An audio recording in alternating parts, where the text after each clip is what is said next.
He's not really opting to go for the counter, as you said. He is going to just repair and try to build up, but he lost so many SCVs, actually just defending against that. 22 SCVs to 39, and Top is in full control of this map. He can just take and do whatever he wants now. And with all these Vikings, this is going to be a great way to pin LucifroN back to his base.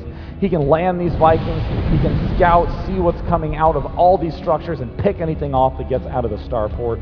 So it does look like LucifroN is trying to gear up for a bigger push. He does have stim, but no combat shield quite yet. He could actually just land these Vikings, especially because the waypoint is outside the base, and just take out a tech lab or something, but a couple of Marines are coming back to try and get him. Manages to snipe a Viking off. And we look at the production tab now as well. Stim is being made from OgSTop, and that's going to make a world of difference in the next engagement. Now it does look like we see another factory going down, clearly favoring the big mass tank play. There's an essential scan from LucifroN. It helps him get the exact sense of what's going on in his opponent's base. And even though that first drop didn't work, these consecutive drops are really going to open up a lot of opportunities for LucifroN, because the instant that all of these siege tanks need to unsiege and go somewhere else, suddenly the front is free and open. Yeah, and LucifroN is going to... Well, this Banshee, hold that thought for just a second. This Banshee getting a couple of free kills on these Marines, edging his way forward inches, every little inch that OgSTop, if he manages to pick off a tank, that could be huge. But he is going to come down and just try to snipe a couple of SCVs, and he gets one, he is going to get two. He's got to be careful of the turret, though, and he's doing so much damage with this Banshee, and it will eventually... No, it manages to live. No, it does go down. Manages to die. And there's LucifroN now unloading, and there's the stim sprinting up. Let's see how fast OgSTop can react. He loses one, two, several SCVs getting taken out right now, and there the turret falls down, and he will lift up and retreat back. And this is a very annoying position to be in, because he can simply sit back here until the Vikings arrive. I know, these Vikings are going to come in and pin this. They are just going to kill this, and this is going to be pretty bad for LucifroN. Vikings are on its trail. They have missiles locked onto this medevac, and there they are. And he's going to lose all 8 Marines in there as well. And not very good. He managed to kill about 4 SCVs, but I don't think the trade was that good, especially because LucifroN is behind. He needs to make advantages in these kind of drops. Yeah, 10 food loss. Very, very unacceptable in this sort of position. LucifroN still trying to continue and press forward, making lots of Marines, no upgrades coming out yet. And really, if you are in OgSTop's situation, you are pretty convinced that you are way ahead, but because he's making so many tanks, he needs to play the game out very slowly and very methodically, so he doesn't want to overcommit quite yet. He's going to try to slowly inch his way forward again for a win.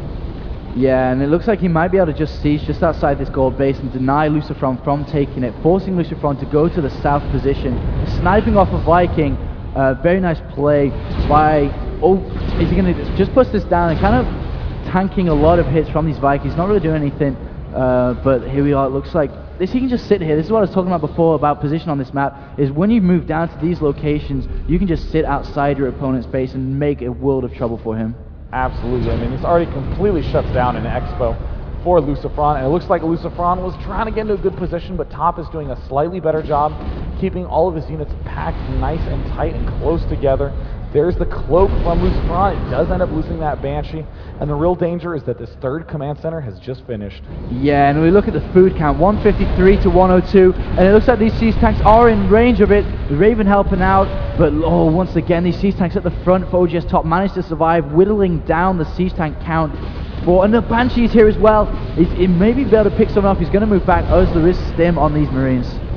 This is such an awkward situation from LucifroN, but look at how Top is so carefully inching his way forward. What a great example of how not to lose a lead. Just inching forward using one Banshee to zone all of these units, and LucifroN is back at his own front door again in this game.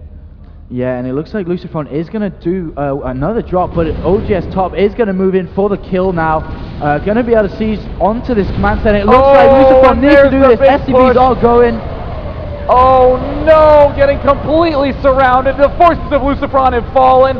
It looks like Top will be able to pull a 3-0 in his group. Darting forward, the expansion command center is under fire. It lifts, but there are units on every plane shooting at it, and LucifroN's main is wide open and vulnerable. Yeah, he can just go in and clean the game now. The only hope he has is these 8 Marines, this medevac, but there are enough units on the natural of Top to just clean this up. And it looks, unfortunately, SCVs, all the SCVs are being pulled off. Viking has landed. Siege mode has actually been pulled off so we can kill these SCVs. And unfortunately for LucifroN, well, he is doing a lot of damage here, but I don't think he can come back from this position at all as he's losing his production facilities. And there's the good game.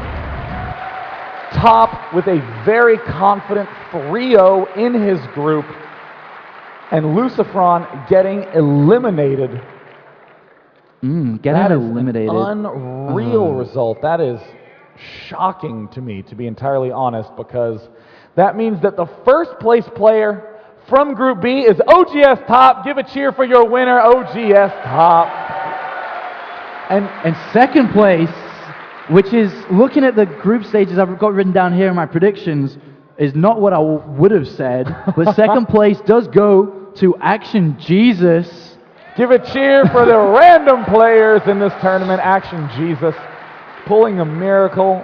And of course, some people might call a six pool disrespectful or even cheesy, I dare say. But you know what? Honestly, on Delta Quadrant, that is such a strong strategy because it is almost impossible to scout at the right time for Terran. So very well played by him. Both of them will be advancing on to some of the group stages tomorrow.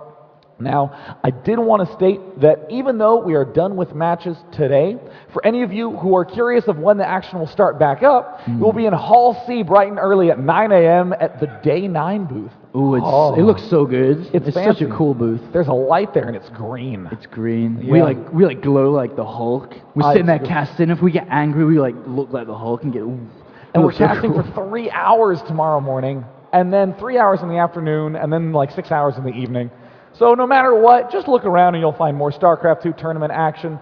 So we will be heading back to the main stage to get a look at our players in a moment. But Apollo, do you have any final departing words for the evening? Well, I'd just like to say what a great first day for this tournament. There's been upsets, we've had crazy games, back and forth action, and I am extremely excited. Well, first I need sleep. I have to sleep. Then I'm going to be extremely excited for the second day of DreamHack.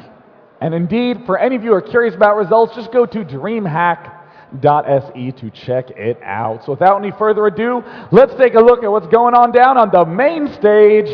See ya. Yes, so just a little bit of information here.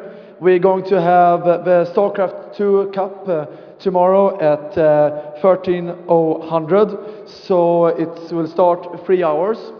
3 hours in a row, and after that we're going to have Guitar Hero, Heroes of New Earth, Street Fighter, Techmania, and so on and so on.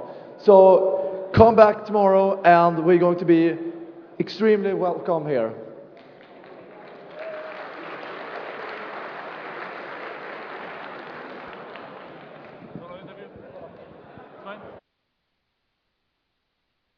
No matter what they tell us,